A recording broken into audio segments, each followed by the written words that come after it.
Muy buenos días, muy buenas tardes, muy buenas noches, dependiendo de la franja horaria y lugar que nos estáis viendo y escuchando en estos momentos. Bienvenidos a Caja de Pandora, weekend número 28, con la trágica muerte de Toshiko, cristales de protección, mancias y hipnosis de reparadora de alta magia. Este gran programa a los radioescuchas de iVoox los saludamos naturalmente y en estos momentos todas las redes sociales que tenemos a nuestra disposición. Y empezamos. Gracias, gracias, gracias. Namaste.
Y con la trágica muerte que ahora nos va a mencionar naturalmente nuestro compañero, hermano y amigo Joan Piqué, bienvenido a tu casa. Gracias, Xavier. Gracias a todos. Gracias a la Caja de Pandora por permitirme estar aquí una vez más para hablar de Reiki y de la magia de Japón. Pues la verdad que el programa anterior fue muy ilustrativo. Te agradecemos realmente tu esfuerzo en el sentido de esfuerzo de conocimiento que has tenido hasta el momento, no esfuerzo de estar aquí con nosotros en la Caja de Pandora, porque esta es tu casa, y ir a su casa y recibir amigos y hermanos, y muy agradecido que estés con nosotros. Adelante, Joan, pues adelante, tú mismo. Gracias, Xavier. Bien, bueno, vamos a seguir un poco el hilo del programa anterior en la que hablaba de las fórmulas del cielo, pero un poco más profundamente adentrándonos en quién nos hizo conocer aquella fórmula que mencionamos el otro día. ¿Os acordáis? Los 5 secretos del Reiki. Estamos hablando de un hombre que podemos decir que ha revolucionado el mundo de las energías amigas, que ha acercado la magia práctica a todos los hogares, que ha revolucionado el mundo de las terapias alternativas, no solamente en Occidente, sino en todo el planeta. Estamos hablando del señor Mikao Usui, el creador del Reiki, un hombre que todos tenemos como un santo, pero tuvo una vida que no fue nada fácil.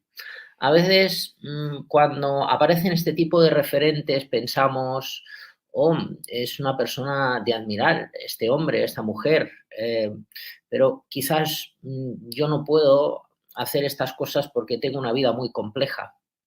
A veces la gente tiene estas limitaciones mentales, que no puede hacer algo porque tiene problemas en la familia, su vocación profesional, digamos, que no está muy satisfecha, tiene un trabajo que no le gusta o le han ocurrido grandes calamidades en su vida. Si hablamos del señor Mikao Usui, el gran desconocido, como el Reiki, vamos primero a saber de quién estamos hablando.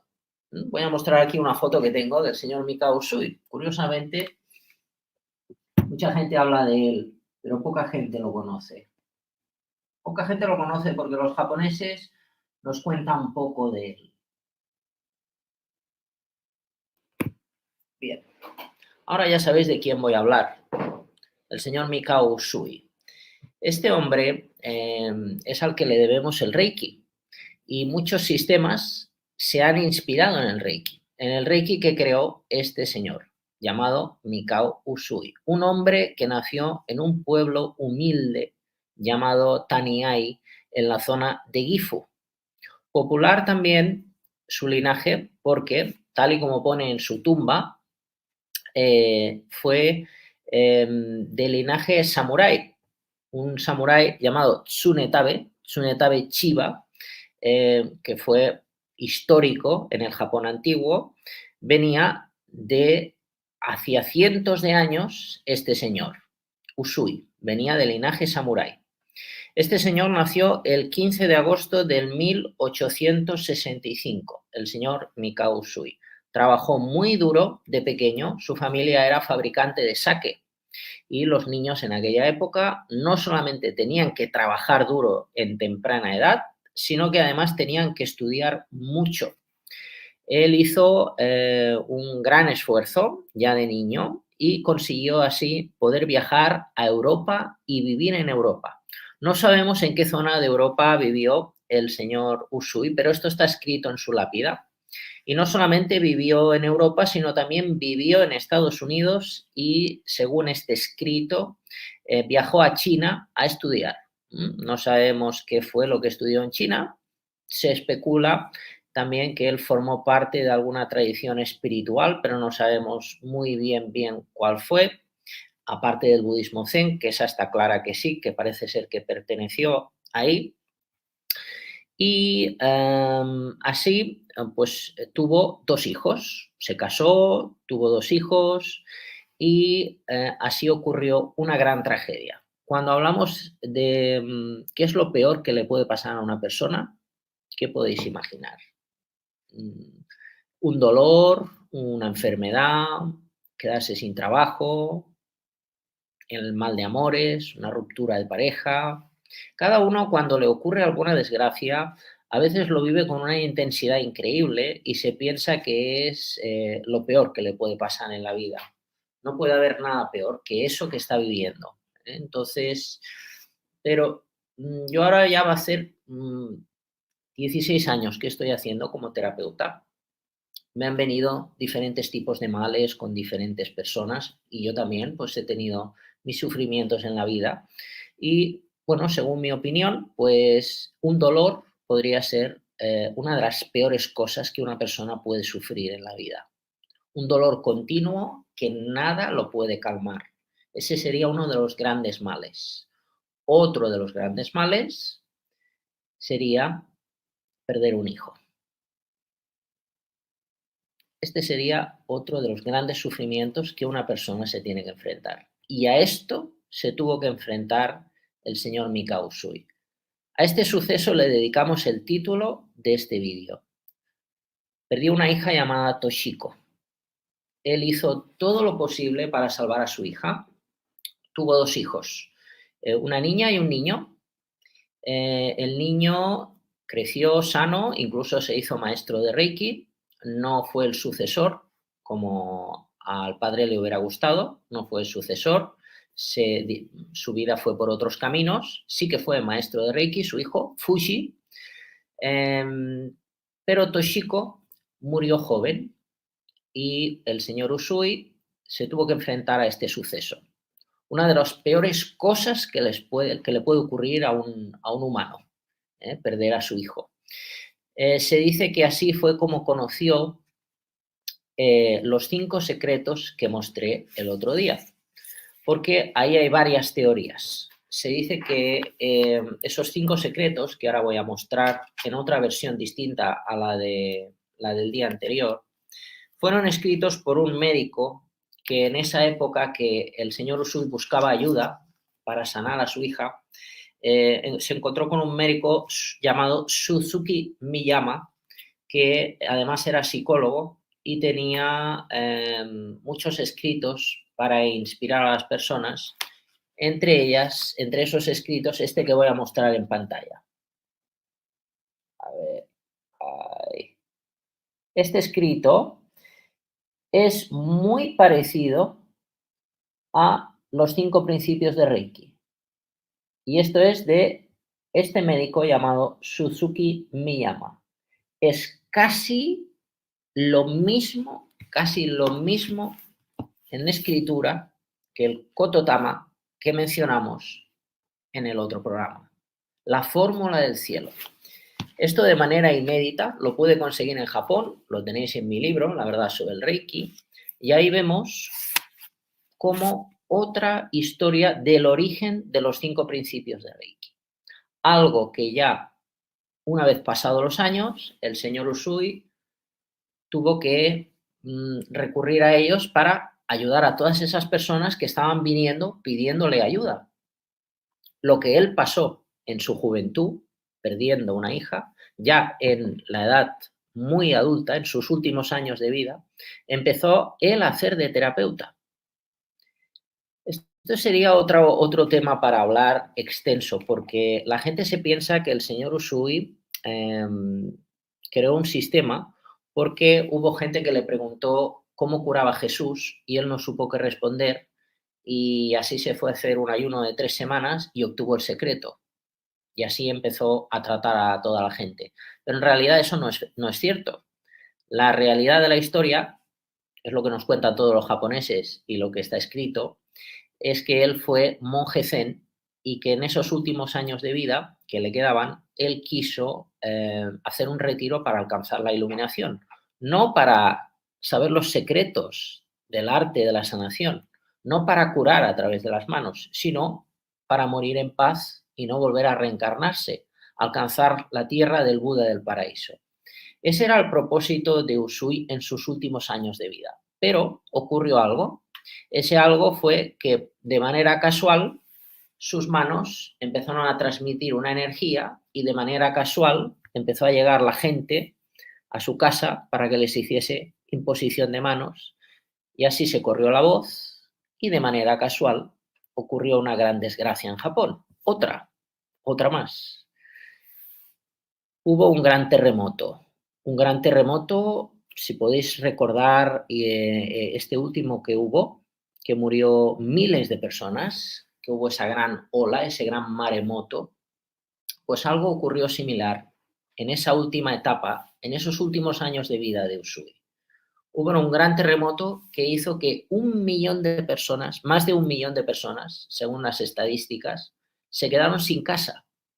Y ahí estuvo Usui. Eso poca gente lo sabe. Y no solamente ocurrió esas desgracias, sino que cuando hubo el terremoto era la hora de la comida y todos los hornos en las casas estaban encendidos. Y eso hizo que se prendiera fuego la ciudad. No solamente eso, sino que vino un tornado y el tornado absorbió el fuego y se hizo como un gran dragón de fuego que absorbió a toda la gente. Imaginaos. Y Usui estaba ahí. O sea, si pensamos que nuestra vida es difícil, que somos personas desgraciadas, que hemos tenido grandes calamidades, que no podemos triunfar en la vida, fijaos, el señor Usui, que para nosotros es un santo. Fijaos lo que pasó él en aquella época. Grandes calamidades, su ciudad hecha escombros, perder una hija, y así, en todas esas circunstancias que venían siendo adversas continuamente, creó un sistema que aún hoy, casi 100 años después, estamos hablando de él. O sea que aquellas personas que piensen que lo tienen todo en contra, en realidad estamos en un tiempo que sí hay muchas dificultades, estamos en un tiempo sin lugar a dudas difícil, pero las dificultades son transitorias y especialmente si hacemos un trabajo espiritual que fortalezca nuestra persona y también nuestra actitud es importante. Si tenemos una buena actitud, todo irá mejor y podremos salir adelante con éxito y podremos vivir una vida que realmente valga la pena. Podemos ver como ejemplo la vida de este hombre, el señor Mikao Usui, que aun perdiendo su hija, fue una persona ejemplar y querida por todos. Dicho esto, quería hablar de algo también, que es de la muerte en Japón, cómo viven los japoneses la muerte y cómo vivió, así pensando en el señor Usui, ¿no? Cómo se enfrentó a este suceso de perder una hija. Bueno, pues ahí nos encontramos con dos palabras muy japonesas que creo que son interesantes que sepamos. Una sería el tatemae. El tatemae es el comportamiento en público. Esto es algo muy japonés. Cómo te comportas en público de manera correcta, siempre, para no causar daño, para no ofender a nadie. Eso se llama tatemae. Las formas, el protocolo, la etiqueta. La etiqueta es muy importante para los japoneses. Eso sería una palabra que él se tuvo que enfrentar cuando perdió a su hija, el tatemae, el comportamiento en público. Y otra sería el hone. El hone es lo que se entiende como los sentimientos auténticos que la persona siente.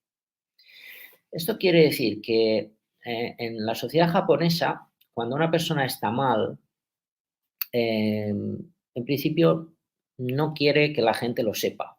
No quieren que se sepa que lo estás pasando mal, que tienes un gran sufrimiento dentro de ti, porque lo importante es el grupo, el bienestar del grupo, que todo esté en armonía y que ese sufrimiento que uno tiene, que nadie lo sepa, para no causar problemas. Esto llevado al extremo, que es lo que suele pasar, hace que Japón también sea una de las sociedades que tienen más sufrimiento y más depresión. Entonces, es una sociedad ejemplar, pero también tiene sus cosas. Por ejemplo, el tema de la depresión y otros temas que llevan el ser tan reservado. El señor Usui se tuvo que enfrentar a esto, a un protocolo de etiqueta para que, bueno, pues que lo peor que le puede ocurrir a una persona no sea de puertas para afuera visible, que sea un dolor oculto. Esto, pensar que si lo comparamos con la sociedad occidental, es interesante. No llevado al extremo, que es un poco lo que pasa en Japón, sino visto para nosotros qué es lo que hacemos los occidentales. Bueno, yo intento ser más japonés en algunas cosas, pero en general, en Occidente, la gente siempre se está quejando. ¿No os habéis dado cuenta? Es una sociedad más de expresar lo que se siente y quizás en exceso, porque ese sentir también a veces está lejos de una etiqueta, lejos del tatemae, cómo debe ser el comportamiento en público. Pero en público se refiere también con la pareja, con la familia, con los compañeros de trabajo. Tiene que haber una etiqueta. Y a veces esa etiqueta, ese pensamiento de todos somos uno, que es algo bonito de Japón, ¿no? Todos somos uno, una sociedad. Pensamos los unos a los otros para apoyarnos. Eso en Occidente no está mucho. Es más el individualismo en Occidente, es más el chisme, la habladuría, la crítica. Esto también sería algo para reflexionar. Y otro tema que me ha parecido interesante en relación a este suceso es cómo son los ritos funerarios. ¿Cómo fue el rito funerario al que el señor Usui se tuvo que enfrentar? Algo durísimo y terrible. Pues las dos religiones en las que se tiene más poder, aunque ellos practican mucho la idea del sincretismo, que es una mezcla de todo y no ser de nada, normalmente el shintoísmo es lo que tiene protagonismo en el día a día de los japoneses, que es la religión originaria de los japoneses, el shinto. Y el budismo se usa más para rituales de muerte. Por ejemplo, ritual en el que se hace un entierro. Entonces ellos hacen, a través del ritual budista, el cuerpo se incinera, se quema y luego con unos palillos se cogen los huesos que han quedado. Esos huesos, los huesos del difunto, se ponen en unos frascos y eso va a la tumba familiar. Entonces, esos objetos se llaman soshiki. Soshiki. Soshiki es todo ese proceso funerario japonés. Esto lo podemos ver en el cementerio de Tokio, Sayoshi, es donde está la tumba de Usui, y podemos ver en una caja que hay de mármol preciosa que se puede hacer ofrenda de flores, se puede hacer ofrenda de inciensos, se puede ver esa caja donde está dentro de esa caja de mármol los huesos de Usui, de su hija y de su mujer. El hijo, Fuji, ahí no está, pero en la lápida podemos ver que están ahí los tres juntos en ese monumento familiar precioso con una lápida enorme de más de 2 metros de piedra, y en esa lápida está escrita a mano, en japonés antiguo, la historia de Usui. Bueno, Xavier, ¿qué te parece la historia de Usui? Corto el micrófono para que no haya un efecto de eco que a veces se produce. Que me parece que en el tema, dijéramos, que comentabas directamente del dolor, efectivamente, yo cuando lo has dicho esperaba tu autorrespuesta, pero el pensamiento es ese, ¿no? Siempre se ha dicho, ¿no? Que uno de los peores dolores es perder un hijo. Porque estás esperando, pues eso, ¿no? Lo clásico, ¿no? De que pues, la gente se hace mayor, tiene su naturaleza y naturalmente tiene su caducidad, ¿no? Con más o menos edad. Pero bueno, uno es que espera que a partir de los 80 años, 70 años, 80 años, aunque en la actualidad seguramente la persona que viva 150 años ya ha nacido. Esta es otra. De ahí que quieran acotar con una serie de circunstancias, una no mala, o sea, una no buena alimentación, o sea, hábitos occidentales serán los que acotarán la vida, pero los hábitos japoneses de alimentación serán los que te alargarán la vida. Esa es otra que se tiene que tener en cuenta. De ahí, mira, precisamente el otro día salías en boca de mi conversación, hace 2 días fue mi cumpleaños, y decían, pues no, realmente no aparentas la edad que tienes. Digo, pues porque no conoces a Joan Piqué, sino él todavía aparenta menos la edad que tiene, porque yo hago el hábito alimentario, pero no aplico la cultura japonesa. Tú lo aplicas todo, que todavía le da más fortaleza a tu ser, la cual le da más longevidad, le da más criterio de la existencia y realmente, aunque la gente no se lo crea en principios, no se lo cree quien no lo practica. Justamente le decía a una persona, tienes que cambiar totalmente el hábito, y te vas a recuperar en muchísimas cosas. Y sobre todo, parece mentira que la dieta alimenticia incluso alimente la espiritualidad. Y eso, quienes nos llevamos a término por diferentes conceptos, lo aplicamos y se nota todo en tu crecer como persona, se nota en tu forma de ser, se nota en el tema del día a día junto con la gente, y a ti se te nota. ¿Qué pasó? No parece que tenga 108 años, ¿verdad? Van a venir los hombres negros y te van a diseccionar directamente. Por lo menos disimula que los siglos que tenemos, que nosotros hace varios siglos que nos conocemos, disimula porque sabes que tenemos que cambiar de entorno carismático. Y ahora con las redes sociales cada vez lo tenemos más complicado. Bueno, Xavier, pues efectivamente la alimentación es algo clave también. La alimentación nos ayuda a tener cuerpo sano, mente sana. Decía por ahí un sabio mágico, que tu alimento sea tu medicina.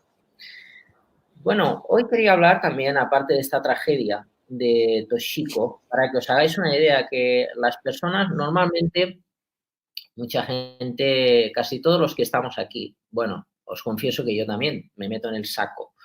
Casi todos los que llegamos a un punto determinado en que nuestra vocación, por ejemplo, mi vocación profesional, sin lugar a dudas, era el Reiki. Entonces, bueno, llegar aquí no ha sido fácil. Ahora han pasado los años, miro atrás y pienso, wow, parece que es otra persona quien había ahí, pero en realidad soy yo. Entonces, bueno, han ocurrido cosas. Entonces, casi todos los que estamos aquí, incluyendo al señor Usui, y todos los que destacan por algún momento, por algún motivo en el mundo espiritual, son maestros espirituales, pero también son maestros del sufrimiento. Es algo curioso, pero siempre sucede. O sea que esto me gustaría que sea un mensaje para dar fuerza a aquellas personas que nos están viendo, que nos están escuchando y que están pasando malos momentos por toda la tragedia que ha ocurrido, por su situación a todos los niveles. Se puede ser feliz, esté pasando lo que esté pasando. Entonces, hay técnicas, como por ejemplo el Reiki, entre muchas otras, que ayudan a ser feliz y ayuda a ver la vida de otra manera. Y no solamente a ser feliz, sino también a que tus sueños se hagan realidad. Es algo increíble. Es magia pura, magia pura. Hoy en día pues tenemos la física cuántica que le da la explicación a todo lo mágico, ¿no? Entonces, aquellas personas que sean más escépticas, estamos en una época ideal, porque la física cuántica, que por cierto a mí no me gusta nada, pero es una gran herramienta, la física cuántica da una explicación mental a todo aquello que no la tiene, a todo aquello que nosotros le llamamos magia, pues la física cuántica ya le ha puesto una etiqueta. O sea, la persona más escéptica que esté sufriendo, si se aferra a la física cuántica a niveles prácticos, puede dejar de sufrir. Estamos en una era fantástica, una era de cambio estupenda, pero antes de que llegue la paz y la armonía, a veces hay transiciones de sufrimiento y esas transiciones cesan. ¿Os habéis dado cuenta? Los buenos momentos de la vida, los malos, los buenos, los malos, y llega un momento que siempre prevalecen los buenos. Parece mentira, de vez en cuando hay algún bache, pero en principio siempre vivimos en la armonía. Eso se puede conseguir. ¿Cómo? Mágicamente, haciendo algo, que este programa sirva de algo. Aquellas personas que lo necesiten, claro, aquellas personas que estén sufriendo, que sepan que pueden dejar de sufrir. Quería hablar también del señor Usui en cómo fue su vida, porque esto también es algo que la gente desconoce. Primero de todo, el señor Usui fue una persona muy querida, muy respetada. No entiendo cómo puede ser que haya gente que hable mal del señor Usui. Entonces es algo, y curiosamente a veces son maestros de Reiki, maestras, maestros de Reiki, hablo en plural, que hablan mal del señor Usui. Bueno, pues eso en Occidente, claro. En Japón es algo impensable. O sea, en Japón hablar de Usui es como hablar de Jesús. O sea, es una persona muy querida, que se sabe que era una persona bondadosa, con un gran carisma. O sea, he visto fotos, tristemente los japoneses no nos dejan compartir esas fotos por ese gran hermetismo que hay hacia Occidente, pero he visto fotos como el señor Usui pudo formar y crear maestros de gente de una personalidad muy dura. Estamos hablando de gente que algunos de ellos eran militares de alto rango, que el señor Usui, gracias a su oratoria y a su gran espiritualidad, consiguió convertir a que se convirtiesen en personas pacifistas y practicaran Reiki de forma seria. Entre ellas tenemos, hablando de militares, a un comandante, que hablaremos de él en otro programa, porque también tiene una historia muy misteriosa, un comandante del ejército de la Marina, que fue un gran alumno suyo, médico, además. Por eso es importante, especialmente importante, porque era médico. Era el doctor Hayashi. Entonces, entre otros, eran hombres de grandes personalidades, de caracteres duros, y se convirtieron a maestros de Reiki, gente pacifista, de no violencia, y venían de la violencia venían de experiencias de vida, de conocer muchas cosas, de conocer muchas líneas espirituales, porque en esa época, en 1922, cuando se creó el Reiki, habría una gran mezcla de líneas, de sistemas, de sanación, de práctica espiritual. ¿Qué tenía el Reiki? ¿Qué tenía el Reiki que no tenían los demás? Es un gran misterio y aún yo sigo hoy tirando del hilo. Pero el Reiki tenía un gran magnetismo que otros sistemas de la época, que habían un sinfín, consiguió llamar la atención de muchos hombres de personalidad ruda, de fuerte carácter. Los consiguió atrapar, endulzar y apasionar y enamorar. Tal fue así que, fijaos, lo que decía al inicio del programa, vamos a cumplir 100 años de Reiki. En el año 2009 me decían que habían 5 millones de practicantes de Reiki en todo el mundo, contabilizados en aquel momento. No sé cómo habían hecho la cuenta. En el año 2009, ahora estamos casi ya en el 2022. El Reiki, sin lugar a dudas, ha sido y es la terapia que más furor ha causado en todo el planeta. Y aunque haya gente que hable mal de Reiki, esto es imparable. Reiki siempre está de moda. En cambio, hay otros sistemas que nacen y desaparecen. En todos estos años es algo que he visto continuamente. Sistemas que hablan mal de Reiki nacen con mucha fuerza y mueren. Bueno, volviendo otra vez al hilo del señor Usui, que quiero hablar de él en este programa, en este vídeo, para que lo conozcáis mejor, el creador de Reiki, una persona que tuvo una vida muy dura. Él se dice que en febrero de 1925, construyó una sede a las afueras de Tokio en un sitio elegido por adivinación. Sé que luego hay mancias, hay artes adivinatorias en el programa. Pues el señor Usui hacía mancias, atención, y además creó un dojo, creó una sala de prácticas, un instituto de Reiki por adivinación. Se dice que él, entre otras, hacía quiromancia y quirología, que es el arte de leer la línea de las manos y las figuras que aparecen en la palma de una mano. Entonces, por adivinación, construyó en el año 1925, esta nueva sede, y ahí fue donde se creó el Gakkai. El Gakkai es lo que se conoce en el mundo del Reiki como la asociación que el señor Usui creó antes de morir. Así se ganó mucha fama y empezó a viajar por diferentes zonas de Japón. Y se dice que la muerte de Usui fue en Fukuyama, donde de repente cayó enfermo, estaba dando un curso de 5 días y no pudo acabar el curso, y se dice que al tercer día del curso lo encontraron fallecido en su habitación. Esto no me lo estoy inventando, esto está escrito en la lápida de Tokio. Entonces tenemos diferentes traducciones y esta se la debemos gracias a un hombre llamado José Alberto Sugara. Él fue un gran apoyo para el Reiki en Occidente. Él era un traductor de una de las principales escuelas de Japón, de Reiki. Entonces él tuvo la amabilidad de traducirme una interpretación del monumento, de esta lápida que yo decía enorme en el cementerio de Usui. Él me hizo una de las traducciones. Entonces, esto que he dicho está escrito. No es una suposición, no es algo que ha pasado de boca a oreja, no es algo que me han dicho, no, esto está escrito. Lo que yo os estoy diciendo está escrito. Entonces, ante lo escrito no hay duda. No se puede cuestionar algo que está escrito y que viene de un monumento.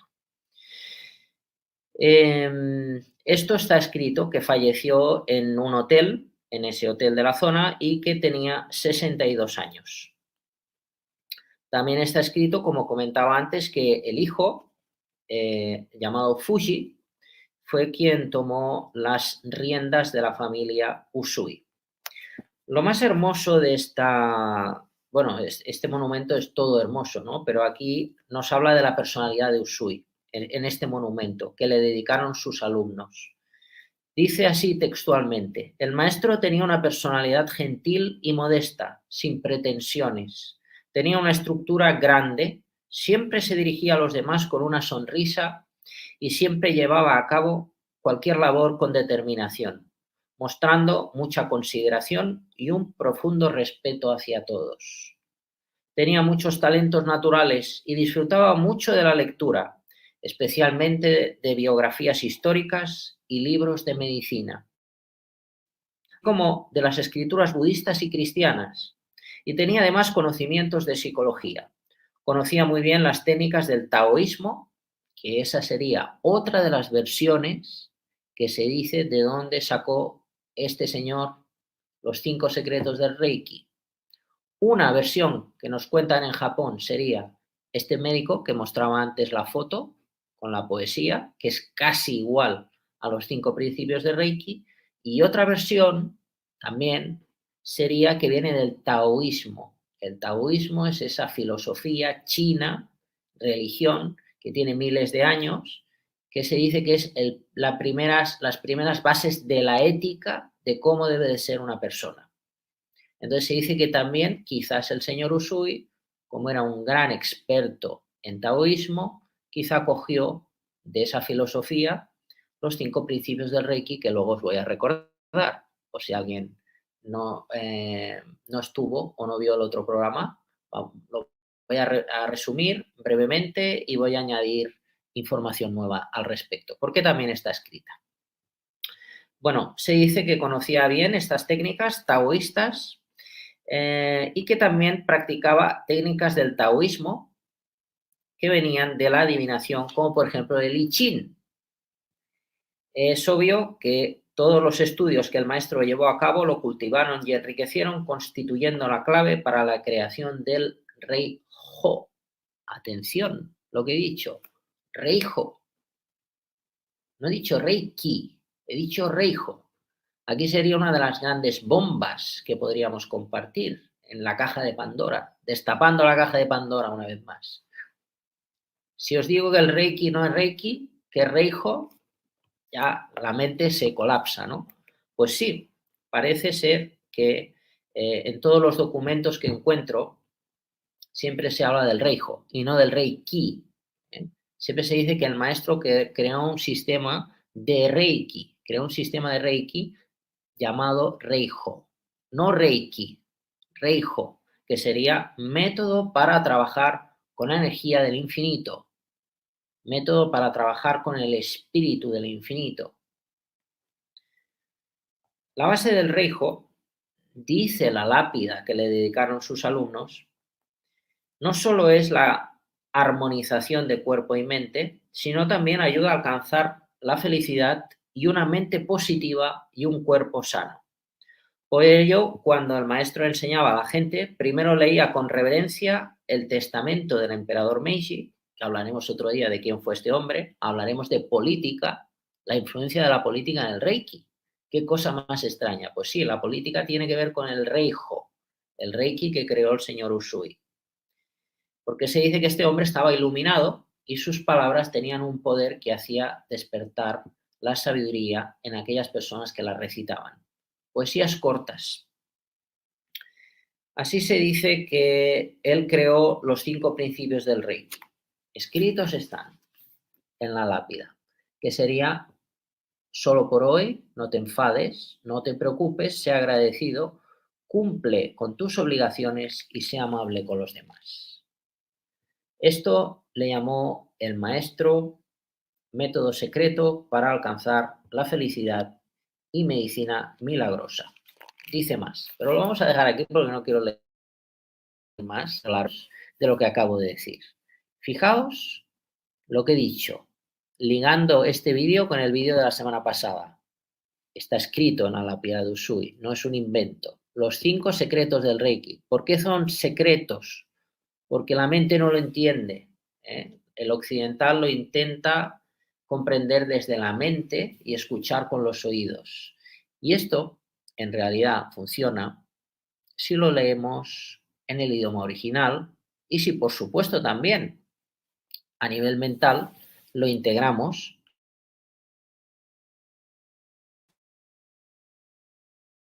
para personas con tatemae.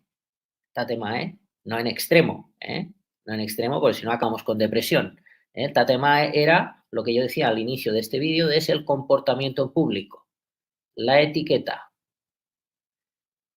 Eso viene al hilo del taoísmo, el principio de la ética. Eso viene al hilo de ser buena persona. Eso viene al hilo de ser una persona espiritual. Mucha gente cree que es espiritual, pero no quieren ver su sombra. Fijaos lo que hace el Reiki. El Reiki lo que hace es mostrarte un espejo, si lo haces bien, porque ya en un nivel básico se te dan estos 5 secretos. Solo por hoy no te enfades. ¿Cómo que no me enfade? Pero si hay gente que se enfada cuando digo esto. ¿Cómo que no me enfade? Pero si eso es natural. Desde que me levanto hasta que me acuesto, lo natural es que esté enfadada o que esté enfadado. Hombre, natural no es. Yo si veo una vaca o veo un perro o veo un gato, no están enfadados. Y yo no estoy enfadado siempre.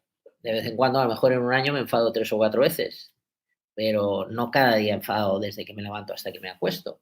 Eso ya sería algo para pensar. Oye, pues quizás yo estoy acostumbrado a estar siempre enfadado, enfadada, pero esto tiene una lógica, no es natural estar enfadado. Mentalmente esto ya te muestra una sombra que hay en ti, un espejo. Pero es que hay 4 puntos más clave que además, si tiramos del hilo, no solamente tiene que ver con el taoísmo, sino tiene que ver con la medicina tradicional china, que vincula estos 5 estados, más que 5 emociones, porque hay muchas emociones vinculadas a estos 5 estados. Esos 5 estados están vinculados a los 5 órganos principales de la medicina tradicional china. Vamos a verlos así rápidamente. El primero sería, solo por hoy, no me enojo. No me enojo.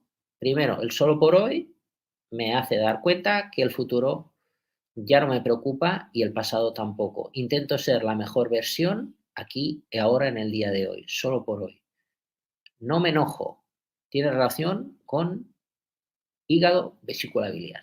La medicina china dice eso. No me preocupo. El segundo principio del Reiki, bazo, estómago, páncreas. En negativo se dice que puede dar preocupación. O sea, si eres una persona que está siempre preocupada y piensas, pero ¿cómo no me voy a preocupar si me pasa esto, me pasa lo otro, o tengo hijos, o X? Claro, tienes problemas, pero es que problemas siempre van a haber, siempre han habido y siempre habrán. Entonces es el tema de, ¿te ocupas o te preocupas? Entonces, si te ocupas, en principio ya no hay preocupación, porque aceptas lo que hay. Esto es lo que hay. Si tengo un problema, o lo soluciono o lo acepto. De nada sirve preocuparse. Fíjate, se puede engañar a la mente con estas pequeñas reflexiones. El tercero sería el solo por hoy soy agradecido. Ser agradecido no es decir gracias. Porque mucha gente dice gracias, pero no lo está sintiendo. Ser agradecido es ser feliz por ejemplo, estar yo hoy aquí hablando de esto. Soy agradecido con Xavier, con la caja de Pandora y con todos vosotros que estáis viendo esto. Ser agradecido es estar contento, estar contenta desde que te levantas hasta que te vas a dormir. Eso es ser agradecido. De lo contrario, es algo que está afectando el corazón. El órgano corazón en la medicina tradicional china puede provocar esa crueldad que en general hay en Occidente. Crueldad, impaciencia. Eso hace que no haya una alegría impersonal y eso afecta el órgano corazón. El 4 sería los riñones. Los riñones sería el trabajo duro en mi karma, sería una traducción, o trabajo duro en mis obligaciones. Eso sería en negativo los riñones. Los riñones cuando no funcionan bien, según la medicina china, medicina tradicional china, que también en el taoísmo está esta idea, provoca falta de voluntad, falta de energía y miedo. Miedo. Entonces, cuidar, como decía nuestro amigo Xavier, la alimentación, los hábitos de vida, la sexualidad sana también, eso hace que tengamos una energía de riñón fuerte y estable. Y vamos con el último. El último sería, solo por hoy soy amable con los demás, o solo por hoy soy buena persona. Eso podríamos vincularlo, además de corazón, que lo he dicho antes, con los pulmones. Los pulmones sería, en negativo, la tristeza, la melancolía en extremo. La melancolía en extremo es lo que te hace también sentir eh, ingratitud por todas las cosas buenas que tienes y también tratar mal a la gente, responder mal a la gente y no tener un buen tatemae. Tatemae no solamente en público, que sería el comportamiento, sino tener un mal comportamiento con la pareja, mal comportamiento con los amigos, mal comportamiento con el mundo que me rodea. Fijaos cuánto tema, ¿no?, hay aquí con algo tan básico. Y ni siquiera estamos hablando de técnicas. Estamos hablando de algo que la gente no entiende muy bien. Entonces, la gente en Occidente, mucha gente se hace maestra de Reiki sin entender bien lo que es el Reiki y algo tan básico como esto. Por eso a veces encontramos que los principios se cambian o el mismo maestro habla mal de los principios y dice que el no, la palabra no se puede aplicar y es mejor decirlo de otra manera. Mucho cuidado, cuidado, porque el Reiki, bien aplicado, es un sistema perfecto, que no ha caducado, va a cumplir 100 años y siempre estará, porque el humano siempre va a sufrir y los problemas son los mismos ahora que hace 100 años, más o menos. El sufrimiento humano siempre ha estado y siempre estará. No sabemos cómo será el futuro, si habrá una supermedicina que eliminará el sufrimiento, pero es poco probable. El sufrimiento siempre estará. Por eso Reiki siempre estará para ayudarnos. Bueno, estos serían los 5 principios que quería comentar. También algo muy, muy útil, muy práctico, muy fácil y viene al hilo del programa de hoy, de lo peor que le puede ocurrir a una persona.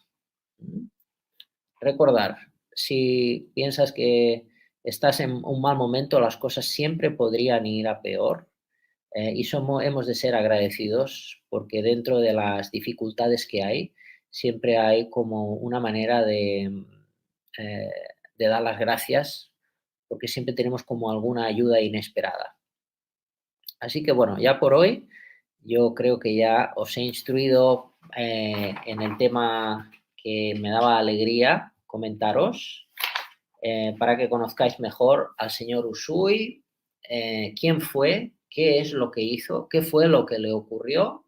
Y para próximos programas pues hablaré de otros misterios, no solamente históricos, sino también técnicos en relación al origen del Reiki, al sistema de Reiki, a las personalidades que tienen relación con el Reiki y a la magia japonesa, porque el Reiki es solo una pincelada de la magia japonesa que voy a desglosaros en próximos programas y en talleres y cursos que haremos con la caja de Pandora.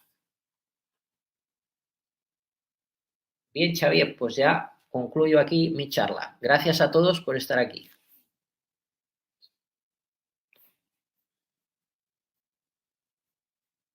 ¿Estás por aquí, Xavier?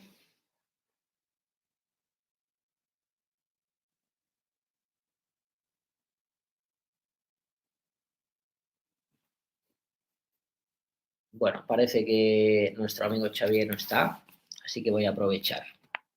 Voy a aprovechar y seguir, ya que nos ha dado aquí carta blanca. Tenemos carta blanca. Pues seguimos.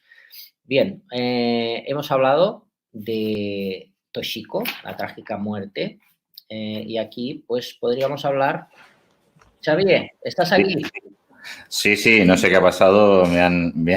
La IP que les dijimos el enlace de internet me ha caído, he tenido que resetear. Bueno. Nada más lindando la hora y digo, bueno, que no hay ningún problema de extensión, que si tienes que extenderte más, te digo lo mismo que el otro día, lo que sea necesario, que el siguiente soy yo, no hay ningún problema. Gracias, Xavier. No, ya me estaba despidiendo. No sé si la gente ha podido verlo. No, a ti sí, tú sí, a ti no te implica. Me explico, es una cuestión interna mía que ha caído el sistema y ya está, Vale. a ti no te implica. Cuando ya está lanzado el StreamYard, si yo desaparezco, tú tranquilo, tu cara de póker vas haciendo y mientras que yo estoy disparando y con la R15 y matando los oscuros, vuelvo a aparecer, me he echado agua oxigenada, los restos de sangre y sin ningún problema. Bueno, yo ya me está pensando, a ver, voy a hacer aquí otra cosa. A ver cómo lo hace ya directamente. No suele pasar mucho, pero a veces sí, el StreamYard se carga y a veces cae la señal. Eso puede pasar, te puede pasar a ti, me puede pasar a mí o a cualquier colaborador. Pero mientras que haya alguien dentro de la zona, lo difícil es que te salieras, ¿vale? Porque simplemente a la hora de entrar te tengo que dar la autorización como servidor. Pero si estás dentro no hay ningún problema. ¿Me explico? Si estás en transmisión no hay ningún problema, nadie te va a echar. Muy bien. Pues nada, Xavier. No, por mi parte ya había terminado. He comentado todo con detalle y nada, ya me estaba despidiendo. Muy bien hecho y muy bien realizado perfectamente. Pues agradecido, Joan, por tu entereza, por esta información que nos has dado hoy y te esperamos el sábado que viene. Gracias. Hasta la próxima. Gracias a Venga, todos. muchas gracias. Adéu-siau, Joan. Gracias por todo.